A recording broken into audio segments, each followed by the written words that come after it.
आपका हमारे चैनल में स्वागत है। आज चर्चा का विषय है भारत के संदर्भ में नियोजन और सतत पोषणीय विकास। कक्षा 12 की भूगोल की पुस्तक, इसका अध्याय 9, भारत के संदर्भ में नियोजन और सतत पोषणीय विकास। चर्चा शुरू करने से पहले अगर आपने हमारे चैनल को सब्सक्राइब नहीं किया है तो चैनल को सब्सक्राइब करें तथा वीडियो को शुरू से अंत तक देखें। अगर वीडियो आपको पसंद आता है तो इसे लाइक और शेयर अवश्य करें।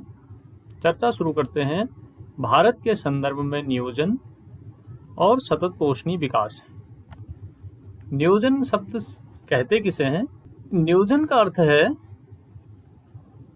हम किसी भी कार्य को अगर करते हैं उसको क्रियान्वित करने के लिए योजना का निर्माण करना, यह नियोजन में शामिल होता है। नियोजन शब्द के अंतर्गत सोच विचार की प्रक्रिया, कार्यक्रम की रूपरेखा तैयार करना तथा उद्देश्य को प्राप्त करने हेतु गतिविधियों का क्रियान्वयन सम्मिलित है। कोई भी कार्य करना है उसके लिए एक योजना बनाई जाती है। उस योजना को तैयार करने के लिए उसकी एक आउटलाइन होती है, एक रूपरेखा बनाई जाती है तथा उद्देश्य को प्राप्त करने के लिए जो जो कार्य हम करेंगे उसको हम इन सारी गतिविधियों को हम नियोजन के अंतर्गत शामिल करते हैं। लेकिन इस अध्याय में नियोजन के अंतर्गत अर्थव्यवस्था के नियोजन से अभिप्राय है। अर्थव्यवस्था में किस प्रकार हम योजना बनाएं कि अर्थव्यवस्था का विकास करे, उसको उस संदर्भ में इस अध्याय में नियोजन शब्द प्रयोग किया गया है। नियोजन के दो उपगमन हैं, दो मेथड्स हैं नियोजन की। पहला है खंडीय नियोजन और दूसरा है प्रादेशिक नियोजन। खंडीय नियोजन क्या है? अर्थव्यवस्था के जो विभिन्न खंड हैं, जो विभिन्न सेक्टर हैं, जैसे कृषि क्षेत्र है, जैसे सिंचाई क्षेत्र है, जैसे विनिर्माण है, ऊर्जा है, परिवहन हो सकता है, संचार हो सकता है। ये जो विभिन्न खंड हैं, जो विभिन्न सेक्टर हैं, उसमें विकास के लिए कार्यक्रम बनाना और उन कार्यक्रमों को लागू करना खंडीय नियोजन के अंतर्गत आता है। प्रादेशिक नियोजन। किसी भी देश में आर्थिक विकास समान रूप से नहीं हुआ है। अर्थव्यवस्था के कुछ क्षेत्र बहुत अधिक विकसित हैं और कुछ क्षेत्र बहुत पिछड़े रह गए हैं। जो प्लानर है, जो नियोजक है, उसको चाहिए कि वो प्रादेशिक असंतुलन को कम करने के लिए योजना बनाए। इस प्रकार के नियोजन जो होता है, जिसमें हम किसी प्रदेश की जो अर्थव्यवस्था है, उसका जो आर्थिक विकास का स्तर है, उसको समान करने का प्रयास करते हैं, उसके असंतुलन को दूर करने का प्रयास करते हैं, तो इसे प्रादेशिक नियोजन कहते हैं। अब प्रादेशिक नियोजन जो है, इसको लक्ष्य क्षेत्र नियोजन को दो भागों में वर्गीकृत किया गया है। इसको फ्लो चार्ट से दिखाया गया है। लक्ष्य क्षेत्र नियोजन, इसमें पहला है लक्ष्य क्षेत्र नियोजन, जैसे किसी अर्थव्यवस्था के किसी क्षेत्र को टारगेट किया गया, जैसे पर्वतीय क्षेत्र विकास कार्यक्रम या सूखाग्रस्त क्षेत्र विकास कार्यक्रम, और या फिर अर्थव्यवस्था के किसी खास लक्ष्य को, किसी समूह को लक्ष्य किया गया, जैसे small farmer development agency SFDA है या मार्जिनल फार्मर डेवलपमेंट एजेंसी है। इस प्रकार हम किसी समूह को जो हमारे अर्थव्यवस्था में जो पिछड़ा समूह रह गया है, जो आर्थिक रूप से पिछड़े रह गए हैं, उनको टारगेट करेंगे ताकि उनके डेवलपमेंट किया जा सके, तो ये लक्ष्य समूह नियोजन कहलाएगा। और अगर किसी क्षेत्र विशेष को जो पिछड़ा रह गया आर्थिक रूप से, सामाजिक रूप से, शैक्षिक रूप से, उसके विकास के लिए अगर कार्यक्रम बनाएंगे तो यह लक्ष्य क्षेत्र नियोजन कहलाएगा। लक्ष्य क्षेत्र नियोजन में क्या है? किसी क्षेत्र का आर्थिक विकास उसके संसाधनों पर आधारित होता है।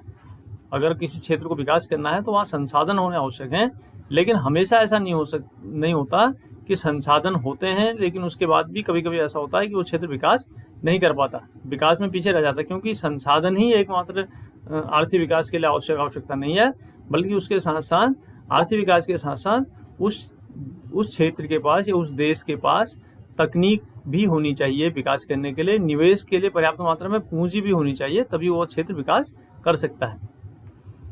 क्षेत्रीय और सामाजिक विषमताओं के असंतुलित विकास को कम करने के लिए योजना आयोग ने लक्ष्य क्षेत्र और लक्ष्य समूह योजना उपागम प्रस्तुत किए। दो उपागम जो फ्लो चार्ट में दिखाए गए थे, लक्ष्य क्षेत्र उपागम और लक्ष्य समूह योजना उपागम प्रस्तुत किया। और इसके लिए क्षेत्रीय विकास कार्यक्रम, सूखाग्रस्त क्षेत्र विकास कार्यक्रम और पर्वतीय क्षेत्र विकास कार्यक्रम चलाए। पर्वतीय क्षेत्र विकास कार्यक्रम, पर्वतीय क्षेत्र विकास कार्यक्रम को 5वीं पंचवर्षीय योजना में शामिल किया गया। पर्वतीय क्षेत्र में कौन कौन से समूह शामिल हैं? उत्तर प्रदेश के पर्वतीय जिले, जो आजकल वर्तमान में उत्तराखंड है, मिकिर पहाड़ी, असम की उत्तर कछार की पहाड़ियाँ, पश्चिम बंगाल का दार्जिलिंग जिला व तमिलनाडु के नीलगिरी जिले को इसमें शामिल किया गया है पर्वतीय क्षेत्र विकास कार्यक्रम के अंतर्गत। इस कार्यक्रम के उद्देश्य क्या हैं? इस कार्यक्रम के उद्देश्य सभी लोग लाभान्वित हों, केवल प्रभावशाली व्यक्ति ही लाभान्वित न हो। दूसरा लक्ष्य क्या है?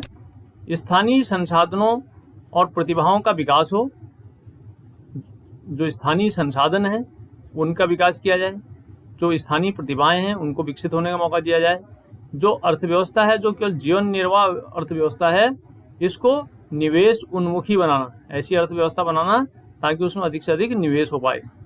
और चौथा इसका उद्देश्य है पिछड़े क्षेत्रों का शोषण रोका जाए। जो बाजारी अर्थव्यवस्था है इससे पिछड़े क्षेत्रों का शोषण होता है, तो उसके स्थान पर इस प्रकार की व्यवस्था बनाई जाए कि पिछड़े क्षेत्रों का शोषण रोका जा सके। दूसरा है सूखा संभावित क्षेत्र विकास कार्यक्रम। सूखा संभावित क्षेत्र विकास कार्यक्रम, इस योजना को 4थी पंचवर्षीय योजना में शामिल किया गया। इस योजना के उद्देश्य क्या है?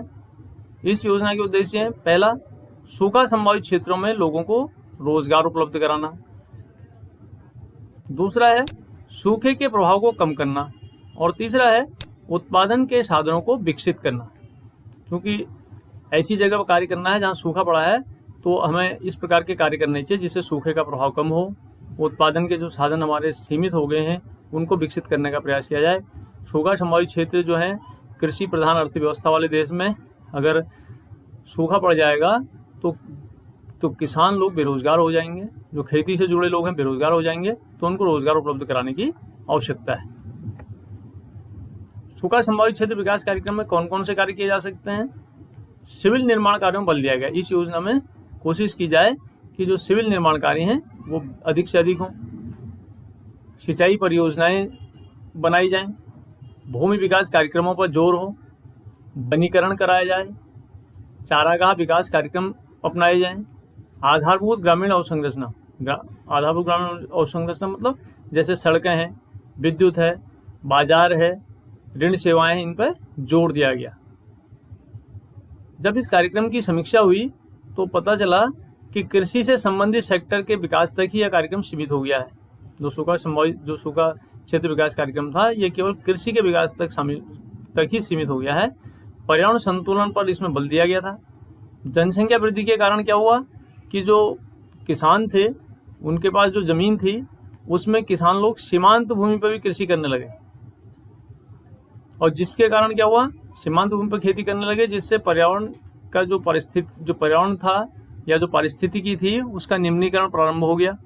सूखा संभावित क्षेत्रों में वैकल्पिक रोजगार के अवसर पैदा करने की आवश्यकता है, इसलिए जनसंख्या के बीच पारिस्थितिक संतुलन पुनः स्थापन पर मुख्य रूप से ध्यान दिया जाना चाहिए।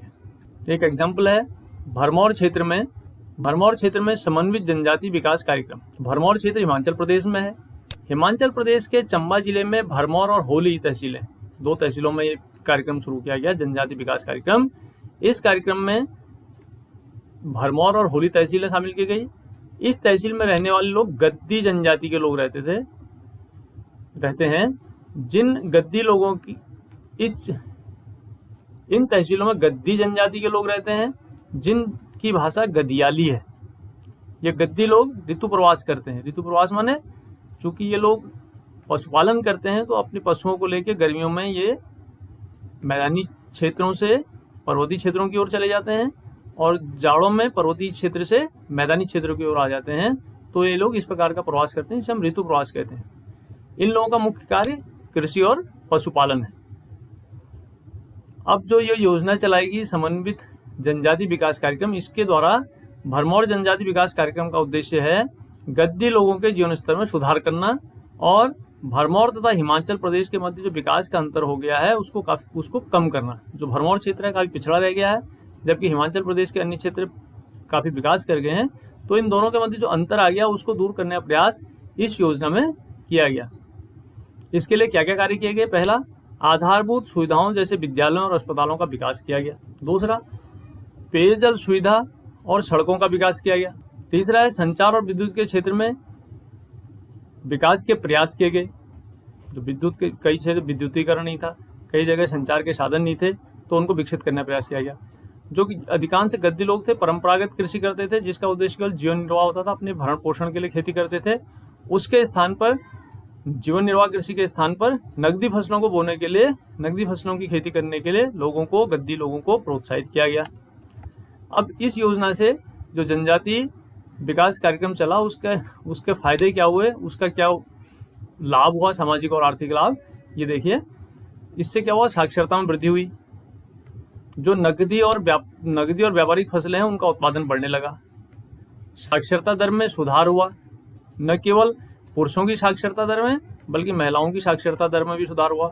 लिंगानुपात में सुधार हुआ। यहाँ पे गद्दी लोगों के जीवन निर्वाह कृषि जो कर रहे थे गद्दी लोग, उसके स्थान पर नकदी फसलों का उत्पादन में वृद्धि होने लगी। जो गद्दी लोग थे ऐसी फसलें बोने लगे जो कैश क्रॉप है, जिसको जो जीवन निर्वाह कृषि कर रहे थे उसके स्थान पर कैश क्रॉप पैदा करने लगे, जिसको बेच के धीरे धीरे उनका आर्थिक स्तर अच्छा होने लगा। पशुचारण के महत्व में कमी, ऋतु प्रवास में कमी आई। जो गद्दी लोग थे जो पहले पशुचारण करते थे, धीरे धीरे पशुचारण का महत्व उनके लिए कम होने लगा। वो अन्य क्रियाकलापों में भी संलग्न रहने लगे, अन्य क्रियाकलाप करने लगे, जिनसे उनके आर्थिक स्तर में परिवर्तन आया। आशा है ये वीडियो आपको अवश्य पसंद आया होगा। इस वीडियो को आप लाइक और शेयर अवश्य करें। धन्यवाद।